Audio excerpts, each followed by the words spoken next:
Chaque nation a son histoire qui lui est propre. Celle du peuple d'Israël comporte une période de plusieurs siècles durant laquelle une partie de la nation était dirigée par des chefs militaires ayant aussi la fonction de juges, c'est-à-dire ayant à charge de régler les différends entre les personnes. Il y en a une douzaine, dont une femme. Le dernier et le plus influent de tous ces chefs fut Samuel. Il existe 2 livres de l'Ancien Testament qui portent son nom.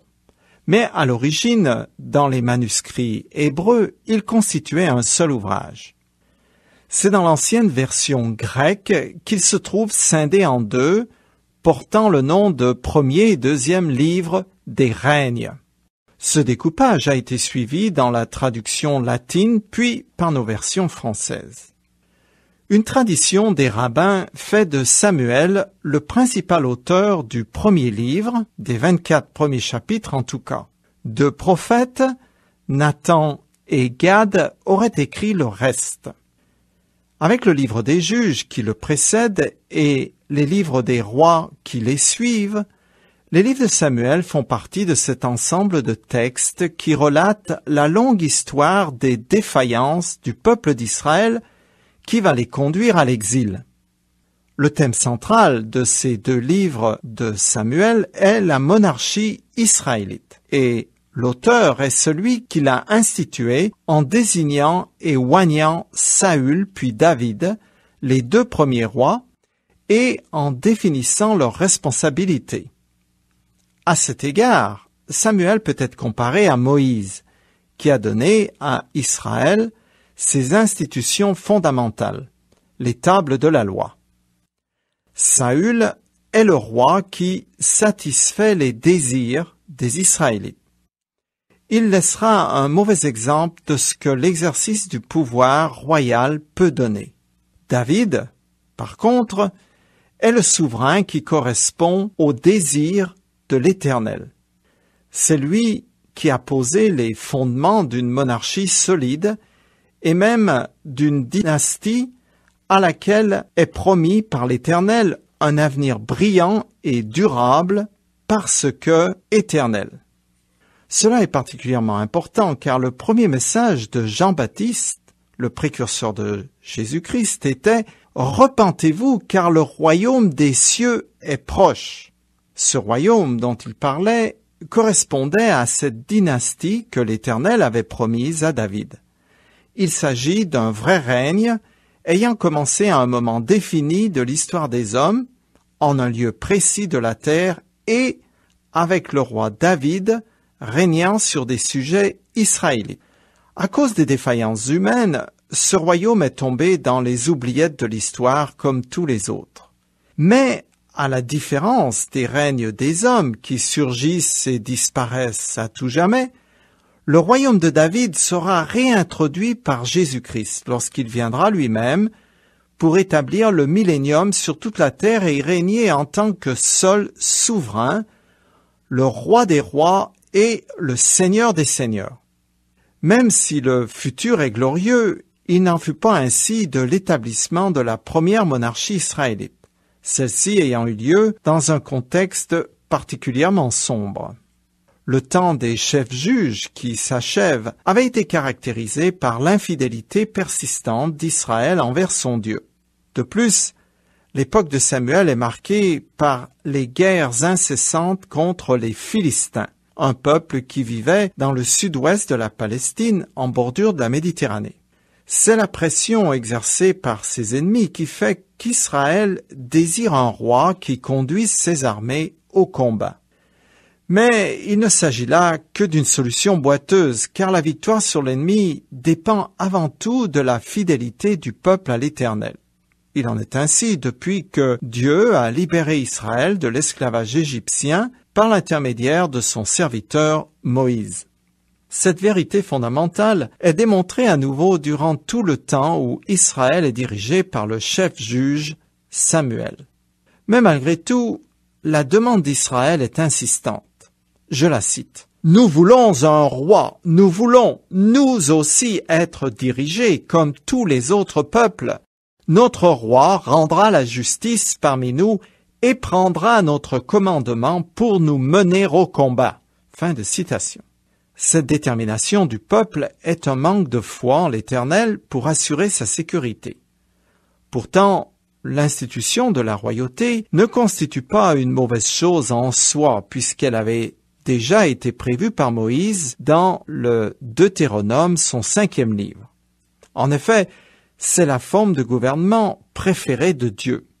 Ainsi, c'est l'Éternel qui choisit David, qui lui donne de son esprit et le conduit à la victoire sur les ennemis d'Israël. De plus, un jour, il placera son roi sur le trône du monde. Ce sera Jésus-Christ, le prince de la paix. Quand il régnera, les affaires des hommes changeront vraiment. La justice et la paix couvriront la surface du globe comme les eaux remplissent les mers. Même si Dieu approuve la royauté en soi, celle de Saül a été instaurée par les Israélites pour de mauvaises raisons qui constituent un rejet de l'Éternel et conduisent Samuel à avertir le peuple contre les dérives probables du pouvoir royal.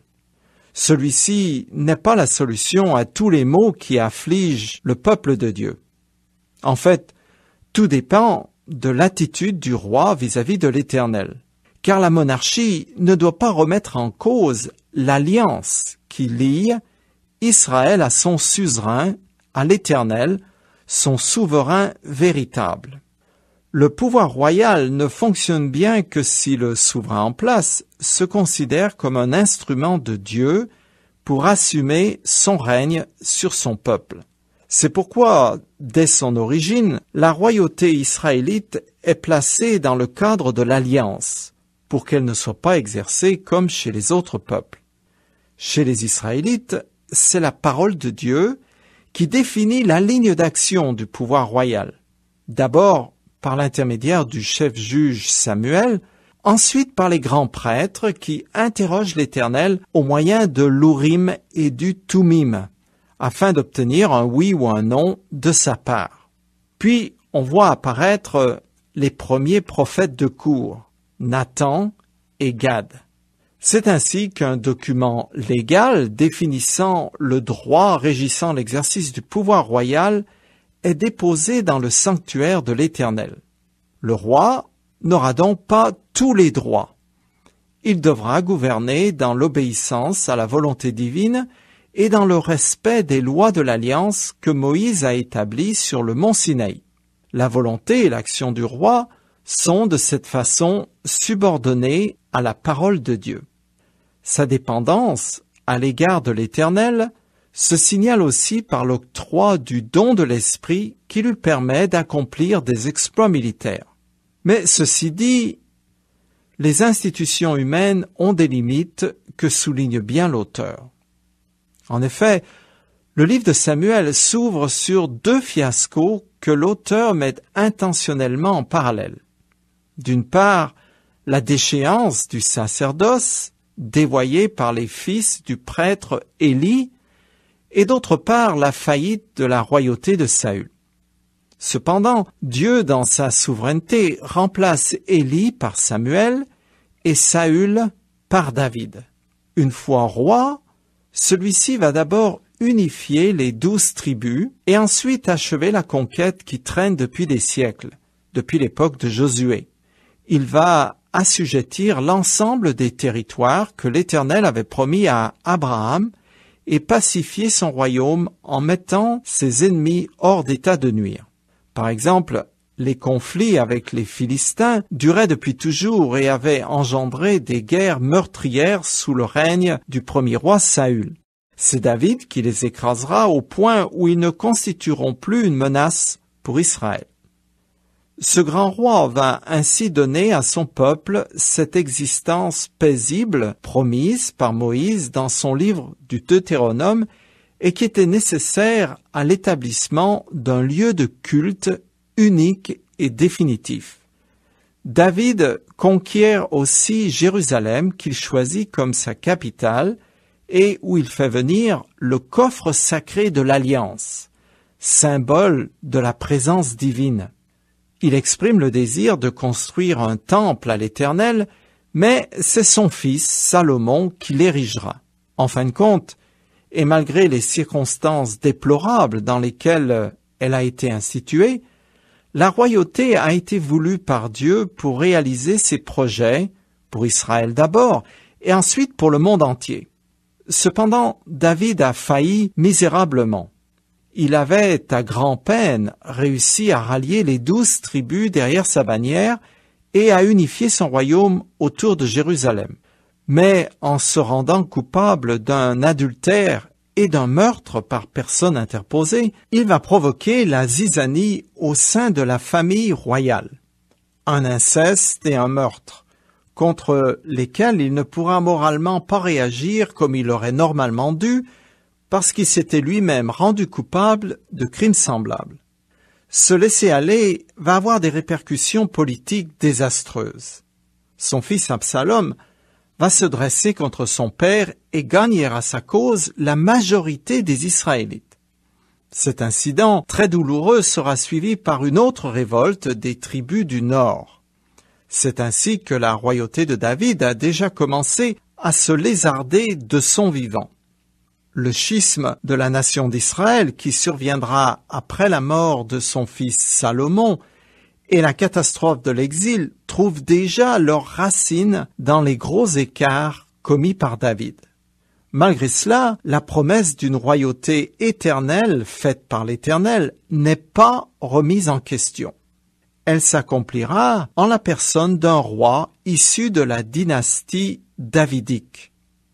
Le Nouveau Testament déclare que ce fils de David, par excellence, c'est Jésus-Christ. Je commence à lire le premier chapitre.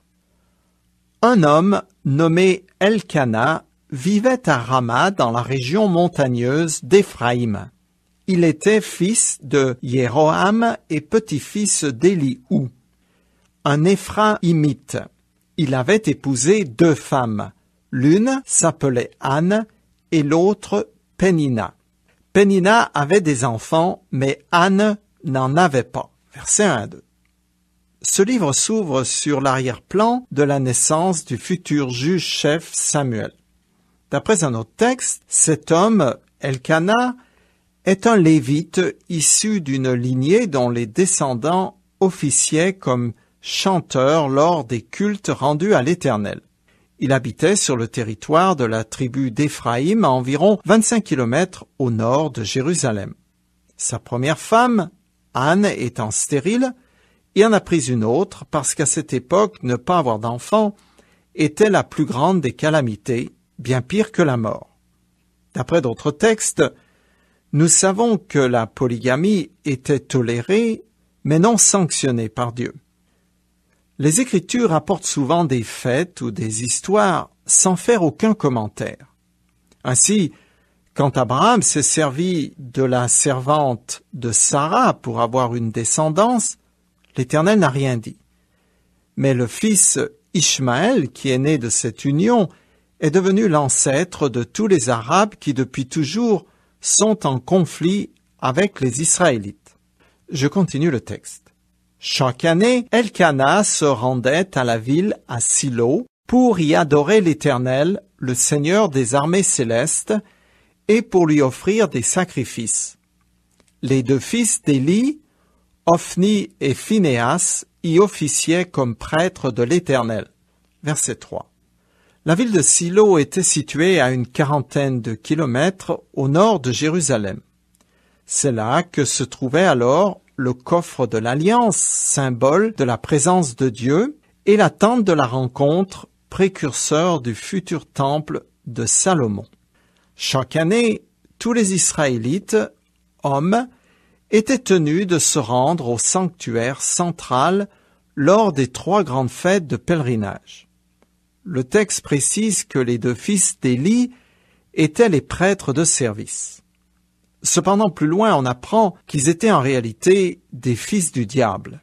La décadence spirituelle, morale et politique était particulièrement avancée à cette époque. Mais malgré tout, l'Éternel est appelé ici, et pour la première fois dans les Écritures, le Seigneur des armées célestes.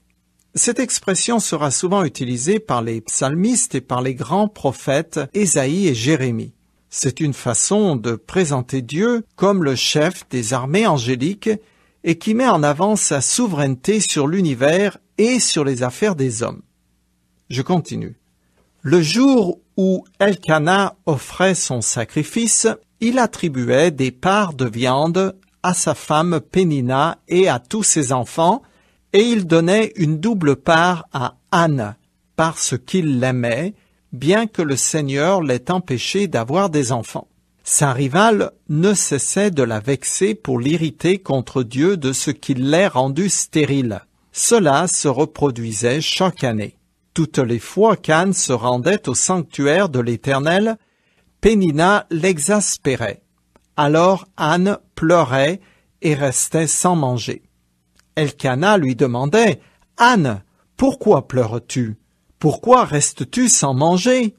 Pourquoi es-tu si malheureuse? Est-ce que je ne vaux pas mieux pour toi que 10 fils ?»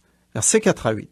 Cette bigamie d'Elkana lui engendrait bien des difficultés et l'atmosphère à la maison était plutôt tendue. Ces deux femmes étaient à couteau tiré. Pénina en voulait à sa rivale parce qu'elle était la préférée de leur mari, alors elle la tourmentait parce qu'elle était stérile, une condition que les Israélites attribuaient à une malédiction divine. En conséquence, Anne était inconsolable, elle voulait par-dessus tout avoir un enfant afin d'ôter cette tâche qui pesait sur elle et qui lui valait toutes les misères de la part de sa rivale. Je continue. Cette fois-ci, après qu'on eut mangé et bu à Silo, Anne se leva et se rendit au sanctuaire de l'Éternel. Le prêtre Élie y était assis sur son siège près de la porte. Très affligée, Anne pria l'Éternel en pleurant à chaudes larmes. Alors elle fit le vœu suivant. « Éternel, Seigneur des armées célestes, si tu veux bien considérer la misère de ta servante et si tu interviens en ma faveur, si tu ne délaisses pas ta servante et si tu me donnes un fils, alors je te le consacrerai pour toute sa vie, ses cheveux et sa barbe ne seront jamais coupés. » Versets 9 à 11. L'affliction d'Anne était profonde. Alors elle fait un vœu de consécration exclusive et à vie de l'enfant que l'Éternel voudra bien lui donner. Ne pas se couper les cheveux ou la barbe faisait partie des pratiques de ceux ayant fait vœu de Nazaréa. Selon la loi, ils devaient également s'abstenir d'alcool, de raisin et s'abstenir de toucher un corps mort. Anne supplie donc l'Éternel afin qu'il lui accorde de devenir maman. Je continue. Comme elle priait longuement devant l'Éternel, Élie observait le mouvement de ses lèvres. Anne priait intérieurement. Ses lèvres bougeaient, mais on n'entendait pas sa voix. Élie pensa qu'elle était ivre, et il l'interpella. « Combien de temps encore veux-tu étaler ton ivresse? Va cuver ton vin ailleurs. » Anne lui répondit. « Non, mon Seigneur, je ne suis pas ivre. Je n'ai bu ni vin ni boisson alcoolisée, mais je suis très malheureuse et j'épanchais mon cœur devant l'Éternel. Ne me juge pas mal et ne me considère pas comme une femme perverse. Si j'ai prié aussi longtemps, c'est parce que mon cœur débordait de chagrin et de douleur. Dans ce cas, lui dit Élie, va en paix, et que le Dieu d'Israël exauce la requête que tu lui as adressée. » Anne répondit, « Je me recommande à ta bienveillance. » Puis elle s'en alla, se restaura, et son visage fut différent. Versets 12 à 18. Élie était alors le grand prêtre en exercice. C'était un brave homme, mais faible, désengagé de l'éducation de ses fils, qu'il était incapable de contrôler et qui avait mal tourné. L'Éternel le lui reprochera plus tard. La réaction d'Élie vis-à-vis d'Anne nous renseigne sur les mœurs de cette époque. Certains faisaient une grosse bamboula lors de la célébration des fêtes de l'Éternel et venaient cuver leur vin jusque dans le parvis même du sanctuaire, ce qui était une offense grave envers Dieu. Alors, Élie pense tout naturellement que c'est le cas d'Anne, car son comportement ressemblait à celui de quelqu'un qui est ivre. Alors il l'accuse un peu trop vite. Mais cette pauvre femme affligée déversait son cœur devant l'Éternel avec beaucoup de ferveur, ce qui se traduisait par des mouvements bizarres. Elle l'explique à Élie qui, après avoir compris la situation, la bénit au nom de l'Éternel. Suite à son entretien avec le grand prêtre et peut-être à cause de ce qu'il lui a dit, Anne a la conviction que Dieu a entendu sa supplication et maintenant c'est en paix qu'elle attend qu'il agisse. Cela me fait penser à un petit passage du Nouveau Testament qui dit « Ne vous mettez en souci pour rien, mais en toute chose, exposez vos besoins à Dieu. Adressez-lui vos prières et vos supplications tout en lui disant aussi votre reconnaissance. » Fin de citation. Je continue le texte. Le lendemain, de bon matin, Elkana et sa famille se prosternèrent devant l'Éternel, puis ils rentrèrent chez eux à Rama. Elkana s'unit à Anne, sa femme, et l'Éternel intervint en sa faveur. Elle fut enceinte et au terme de sa grossesse, elle mit au monde un garçon auquel elle donna le nom de Samuel, ce qui veut dire « Dieu a entendu », car dit-elle « Je l'ai demandé à l'Éternel ». Versets 19 et 20. Elkana était non seulement au courant du vœu que sa femme avait fait, mais l'avait approuvé, autrement il n'aurait pas été valable selon la loi. Comme Dieu avait répondu à la supplication d'Anne, cette année-là, Elkana immole 2 animaux en offrande à l'Éternel. D'abord celui de communion, comme il le faisait chaque année, et ensuite un sacrifice d'action de grâce en remerciement pour l'exaucement de la prière de sa femme. De cette manière, Elkana assume la pleine responsabilité du vœu de son épouse. C'est sûr qu'en ce début du XXIe siècle, cette structure sociale laisse songeur. Cependant, dans une perspective pragmatique, on peut dire qu'elle fonctionnait plutôt bien, nettement mieux en tout cas que ce qui se passe de nos jours.